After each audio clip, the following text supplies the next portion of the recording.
అయోధ్యపురిలో మరో మహత్తర ఘట్టం ఆవిష్కృతమవుతోంది. గర్భాలయంలో ఇవాళ బాలరాముడి విగ్రహం కొలువుదీరనుంది. మరోవైపు అయోధ్యకు హెలికాప్టర్లతో ఏరియల్ దర్శన్ కూడా ప్రారంభిస్తోంది ఉత్తరప్రదేశ్. అంతా రామమయం, జగమంతా రామమయం అవుతోంది. ప్రపంచం చూపు అయోధ్య వైపే కేంద్రీకృతమైంది.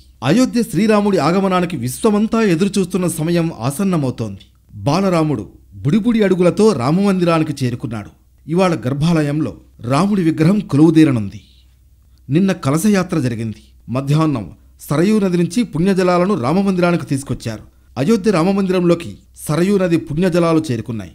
క్రతు యజమానులుగా ఉన్న ట్రస్ట్ సభ్యులు అనిల్ మిశ్రా, ఆయన భార్య ఉషా మిశ్రా కలశ పూజలో పాల్గొన్నారు.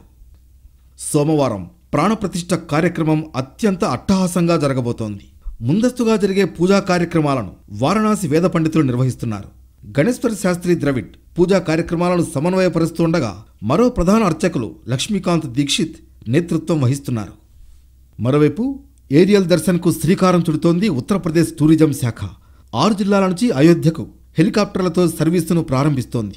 లక్నో నుంచి స్వయంగా సీఎం యోగి ఆదిత్యనాథ్ హెలికాప్టర్ సర్వీసును ప్రారంభిస్తారు.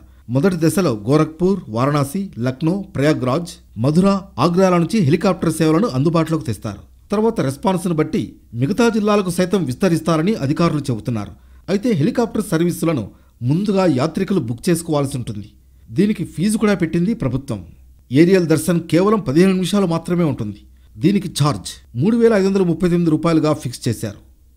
మొత్తానికి సోమవారం అయోధ్యలో ప్రాణప్రతిష్ఠ కార్యక్రమం అట్టహాసంగా జరగబోతోంది. ఎన్టీవీ బృందం కూడా అయోధ్య నుంచి ఎప్పటికప్పుడు లైవ్లు, అప్డేట్స్ అందిస్తోంది.